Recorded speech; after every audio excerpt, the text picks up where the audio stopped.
Hello everybody and welcome back to Denmark 101. It's great to have you tuning in, your feedback, I'm loving it. So today I want to talk a little bit about summer homes. Now summer homes are I would say almost an essential part of Danish culture, especially in summer. In some other cultures, parts, regions, areas, they fill the same capacity as having a summer cabin or something like that. They're not something that are restricted to social class or affluence for the most part. So what you end up having is you have people of all walks of life, all financial levels, as long as they're, let's say consistently employed, owning these summer homes. And basically once March kicks in and it starts getting a little warmer, a little sunnier, you have these mass exoduses that leave all of the cities, and everyone goes up to their summer homes during Easter or weekends.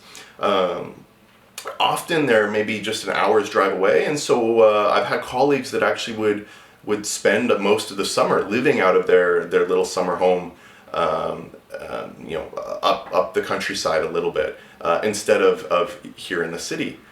Which is pretty cool when you think about just kind of that cultural shift and change in environment, and that it is just ingrained in the culture.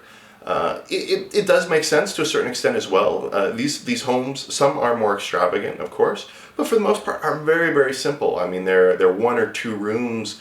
They're typically in an area that is full of other little summer homes. Little cottages almost. It's almost like taking a permanent trailer setup, mobile home setups, like we would do in the U.S., and having it set up down by the beach. And now in Denmark, it's important to remember that there's more than 400 islands, so there's no shortage of coastline. And that creates all of these great little opportunities along the water or near the water, to put these little batches of summer homes in. A lot of times they're not heated. Again, some are. They typically winterize them during the winter, and they're usually occupied fairly consistently, depending on the people, between let's say March and October, or maybe early November, depending on the year. These are used for barbecues, for socializing, but also just for really relaxing and just, I think, spending more time closer to nature, because many of these summer homes are still kind of with other summer homes. But it changes the vibe, and I think in them, especially if you're coming from an apartment or something like that, you're much more exposed to the weather and the sun and nature, which is fantastic. Not all summer homes are within an hour or 45 minutes of where people live. There are many people that actually have their summer homes on a far-off island, or maybe if they're Copenhageners over in Jutland, or if they're Jutlanders over here.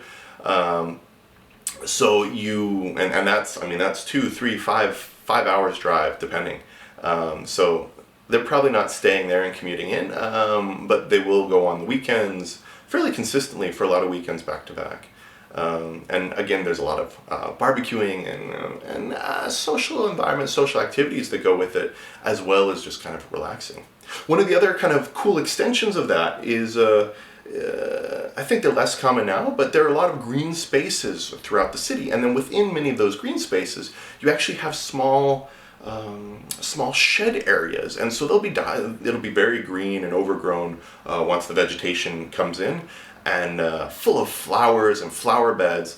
And each of these little sheds, they'll almost be stacked up, but on top of each other, but divided by cute little rows. It's like a little micro prefab neighborhood almost, although each one is very, very customized.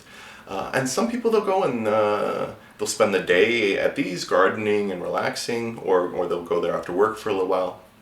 And other people, they'll actually go and they'll sleep and stay at these, kind of more immersed in nature, and again, more exposed to the sun and the seasonality of it all. So very cool.